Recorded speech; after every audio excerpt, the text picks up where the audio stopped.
Or good afternoon, whatever the time is for you. My name is Joanne Roll. I'm the Dean of the School of Business at Medgar Evers College, City University of New York.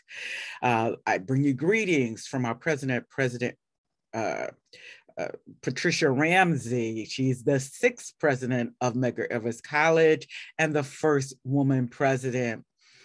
Uh, we're going to talk a little bit today about what is sustainability in the future of work. Much of our work has been around the future of work and entrepreneurship and the underserved. My colleagues who are not with me is my mentor, Roger Kaufman. He's a professor emeritus at Florida State University. He's known as the father of performance systems measurement.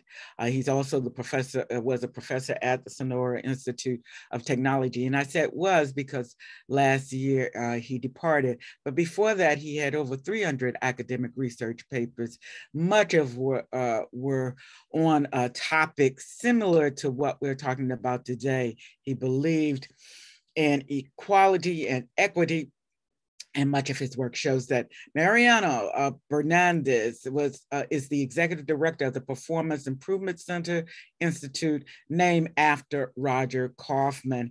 And I'm going to talk to you a little bit about the work that we've been doing in the future of work and entrepreneurship for the underserved, as well as focus on specifically some of the experiments that were done by Mario and Roger. So the outline of today's presentation is our challenge, worldwide income inequity. That is our why, our work, introduction and purpose, income disparity and its impact on the workforce in general. And new to this presentation and the work that we're incorporating into our further research is the global informal economy. And there's some new work out by the IMF, and I'm going to discuss that just briefly, and global recovery, again, citing the IMF work. The case of community engagement strategy, more of the work specifically done in the communities for income equality in Latin America by Roger and Mario. Hope for the future work of and hope for the future of work and entrepreneurship. And again, I use the examples of the work by Mario and Roger and practical implications and conclusions and our charge. So let's get started. Since the publication of our book, I have been using this visual to kind of highlight the absurdity of the equity, what I am calling the equity jungle. There are often folks out there that says, well, you know, if we give you the same, everybody gets the same, that you should be able to do the same. But it doesn't take into account that everybody doesn't have the same skills, the same resources, the same capabilities, and the same abilities. And therefore, and you see in this specific example, to give an exam and says for a fair selection, everybody has to take the same exam, please climb that tree, is just unfair and absurd. And so that starts our presentation when we talk about access to equity and disparities. And I'm going to first start talking about my home base, and that is in the US. You know, I mentioned that our college is named for the civil rights leader, Medgar Evers, who died because he fought for the rights for education and other civil rights for African Americans in the diaspora. And the sad part, and I'm going to say it loud here, and I've been saying it in much of the work that I've been doing, is that we have come all of this time from the 60s on up to 2021, and we have greater income disparity, greater wealth disparity, health disparity, business economic disparities, disparities, all kinds of disparities in our communities than we had during the civil rights. There are all kinds of reasons for it, economic reasons for it, access to capital, access to networks, access to business. There are all kinds of reasons for it, but everything we have done, all the policies that we have made, all the education that we have gotten, all of the business that we have started, all of the changes and transformation we have seen in the US, It has not closed the gap between wealth and Black communities. In fact, as you see from the chart, it has gotten worse. And I have detailed stats in my links. I don't have time in the time that I'm with you to discuss those detailed links, but I just wanted to share with you that they are there. And so I just started by talking about the US because I didn't want you to think that I wanted to talk about other areas of the world and we had not been tracking our own data and what we have been doing. But since 2018, we have been tracking and data has been available, such normalized data has been available that we could look at worldwide income inequities. And you can't see the detail, but I can tell you the darker the map, the more income inequality it is. And the darkest parts of the map is over 50 to 70% in inequality, meaning that 10% of the income share, 10% of the income is going to 50, 60, and even upwards to 70%.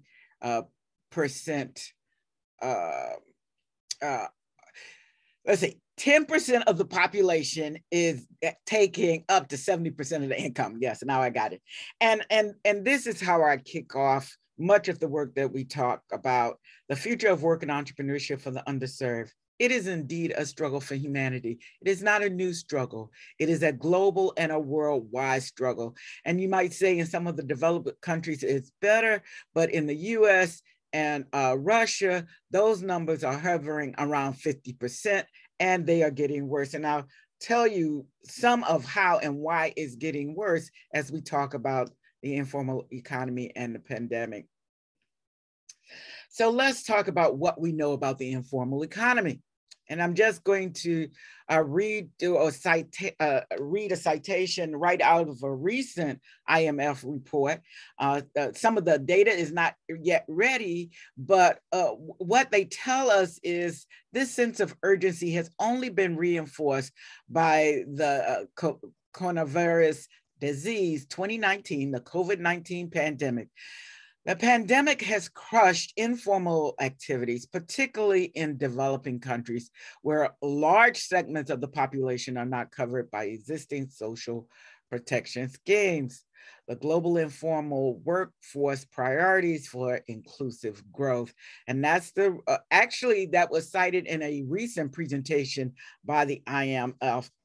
The data is coming out. They did data and they had 1991, 2000 to 2009, 2010 to 17, and the 2019 data is forthcoming, which captures some of the more recent data. But my point to you is that even though the informal economy in other areas is being reduced, in Latin America, in sub-Saharan Africa, it is still large, as you can see, the largest being in sub-Saharan Africa, but Latin America is not far behind.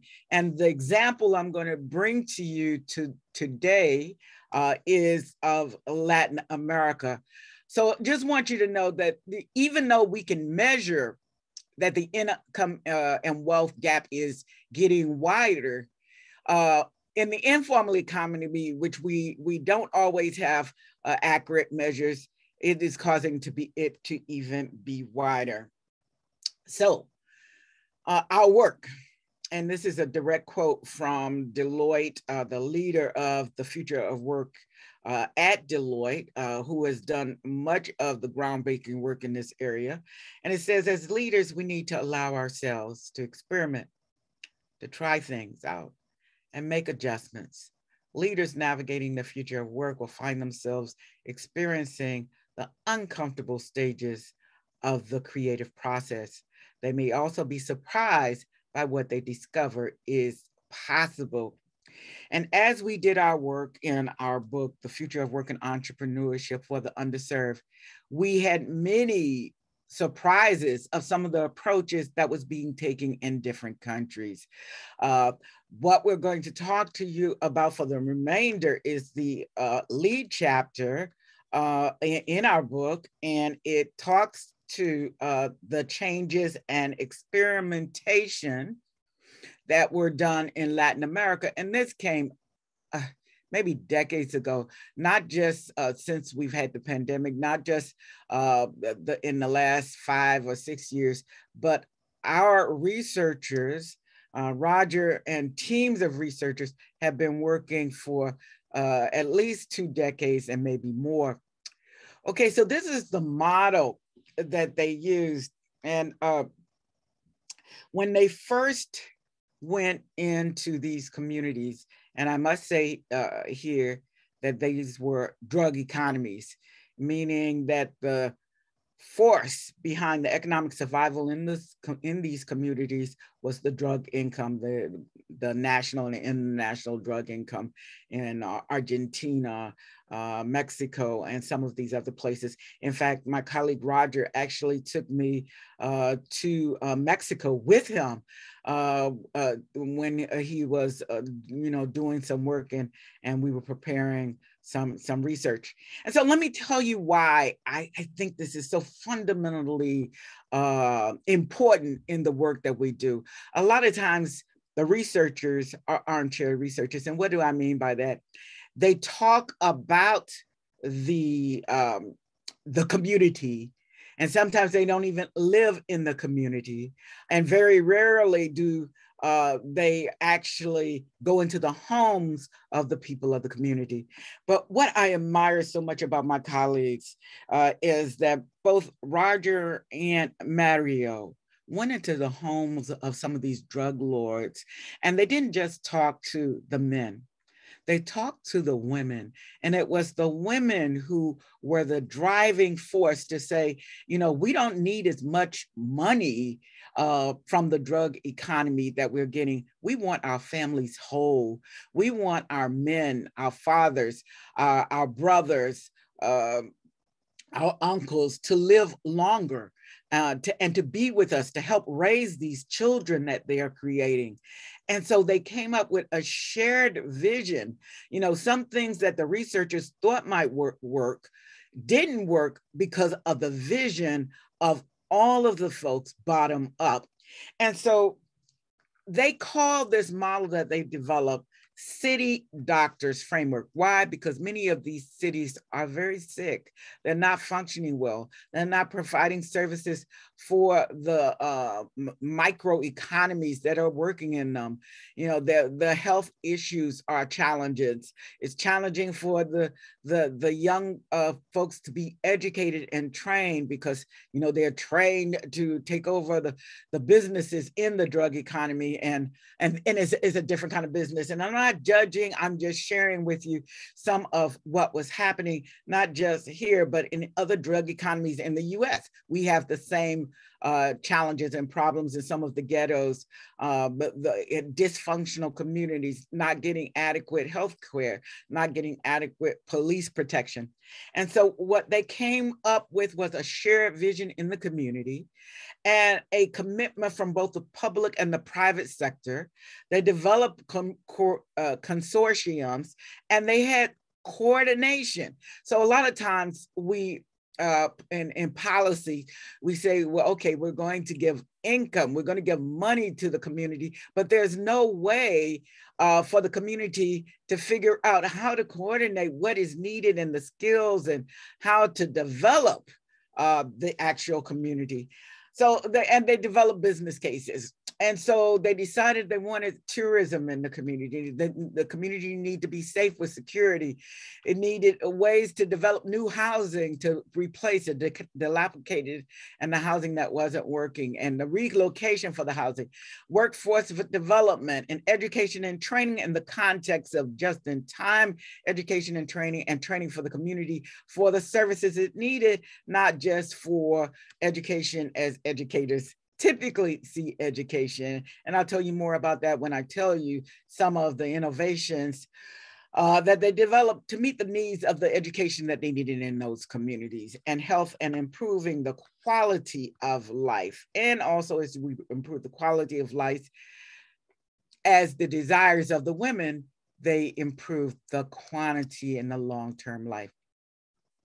Also important, Roger was legendary in the ability to measure outcomes. And you can read lots of his work, but in this specific example I want to share with you, they started in the beginning in the early 90s with conventional macroeconomic planning and using those tools, and showing how in those tools, community social impact was degrading. They implemented what Roger calls mega planning and intervention, and there's a lot in the literature about that, and started to see some changes, changes in market share. Now, the social investment didn't see right away some of the benefits because there were some lags. Often when we invest, we think that we should get a return on our investment immediately, and his data showed that it didn't. But because he used longitudinal data, and and the team was able to go back, they showed that was turned around, and some of the social investment we indeed began to pay off. Some of the local unemployment began to taper, and the property damage began to decrease, and there were many factors that caused that, even a decrease in some of the level off in some of the social rioting and violence. So this was one of the first time over a long period of time that the researchers continued to measure the outcomes and assess the investment that was made by the community. And I just want to give you an example. This is one of the examples they used in the Argentina, where they did some work. And what's more important is not where they did the work, but the level of detail that they were able to assess and measure and make improvement for the community. So, it took everyone to get involved for some of these outcomes. Infrastructure in terms of the transportation system, the water, the light, the connectivity, social capital in communities, and the neighborhood, and improving the neighborhood, and changing and the brand of the neighborhood, and the transformation of the neighborhood by reinvesting in housing to have better and new housing, and home ownership for the first time for some folks, and home improvement, integration of relationships in the neighborhood, and trust with other areas, the police and the fire folks, and to have the community be a part of that, and the security actually turn around antisocial behavior, decrease the negative aspects of the community, the killing, the deaths, the hopelessness, actually improved and increased jobs by creating jobs in the community, keeping the capital in the community, increasing the multiplier effect of the money in the community, turning over in the community longer, helping more of those who were in the community. Institutional capital by having somewhere for folks to go to when property rights were damaged, and to have legal recourse and addresses to have some of their property protected and their homes protected, and education and employability, not just from the traditional sense, but in boot camps and some non-traditional education, apprenticeships, certificate programs, being able to get the community job ready in a shorter period of time, and some local management to connect and self-articulate, self-organize. And so what I want to focus here is this was definitely a bottom-up solution, not top-down. and the researchers didn't just listen, they listened, they adapted, and they reconfigured over the years to get a model that would work for the community. And if it didn't work in a specific community, they had the innovative tools, the social innovative tools to re-innovate in the community. Now I want to talk a little bit about what I call for the hope for the future. You know, many of the models that we've had in urban economics and urban housing, and I am a student of urban housing. My dissertation was on equity considerations on national housing projects, which happened to be the ghetto. And we have seen in that research where the implosion of public housing, where we had started for years and years and years to put all poor people together, and that just didn't work. And in the case of Pruitt Idaho, when I studied in East St. Louis and St. Louis, those dwellings are no longer existed. What I really appreciated about this model was it didn't just look at what the community didn't have. It looked at their assets, their skill sets. You know, a drug person who is selling drugs is using transferable skills in terms of sales and understanding the marketplace and developing demand and meeting demand and supply. And so how do you take those skills that they have and transform them into businesses that can serve the community? And this is what happened here. And we use this chart to say, instead of talking about lack of social capital, we use relationships that they already had. They had networks, they knew people, they had ways to communicate. It was just a matter of organizing them on tools that they had. They used WhatsApp and something called Pescar to connect together to help make those neighborhoods safer and start developing pride in order to get some of the training that they needed for some of the businesses, the micro businesses, the nano economics, as they are calling here. They use boot camping and bootstrapping, and they just skip through a lot of the introductions that we go through in some of our higher ed training, and they went right to, you know, what do we need? How are we going to get it done? Who is here to help? What's the gap in their training? And it might be different for different folks. And how can we get them to market and ready to get these jobs and these businesses running? And they used the tech that was available. And as the communities progress and tech progress, their ability to widen and improve their social networks improved, enable and leverage upgrading of entrepreneurship and financial inclusion. As these legitimate businesses, or as the businesses became more legitimate, there were more options for them to have more financial resources. Because as you know, in the under economy, there is less money in the private sector available, and certainly not government funds, but they were able to have more government and private sector funds in these new businesses.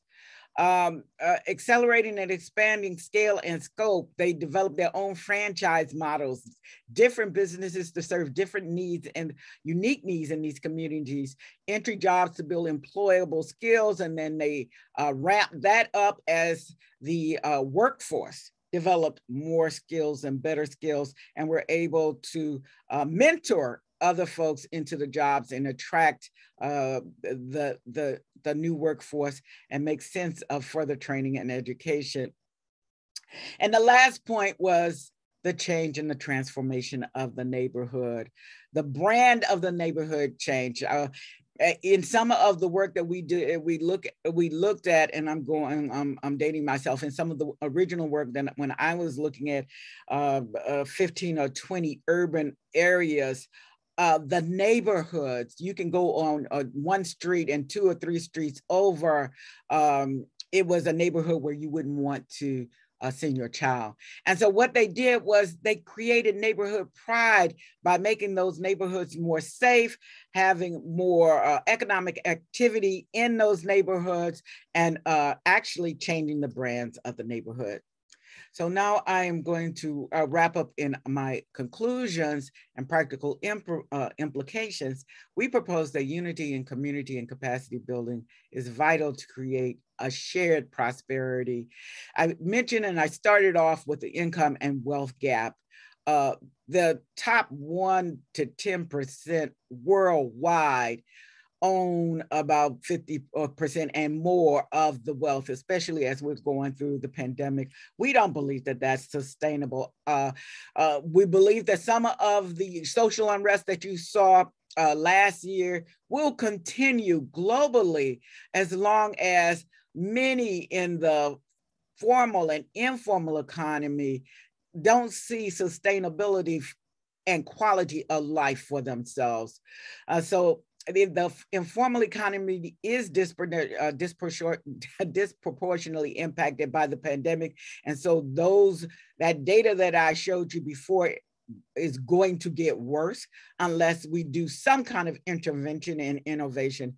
And global recovery will require a shared vision and national, international collaboration. We hope that further dialogue in the academy, industry, and policy on how to ensure that all are included in the future growth of all economies for not just a new normal, but we hope a better normal. A new normal means you go back to the data that I showed you in beginning that has no hope for the majority of the underserved. So our charge, indeed, our communities can serve as laboratories for innovations, as I've just shared with you, the laboratories that we worked in for many, many years, where we can develop and test reskilling programs, explore the creation of transition nets, and reset local agendas as precursors to reset national policy programs. And again, I'm quoting from Jeff in his new book, Work Disrupted, and he, again, is the leader. And this is our book, A Handbook on the Future of Work and Entrepreneurship for the Underserved. And that is the end of our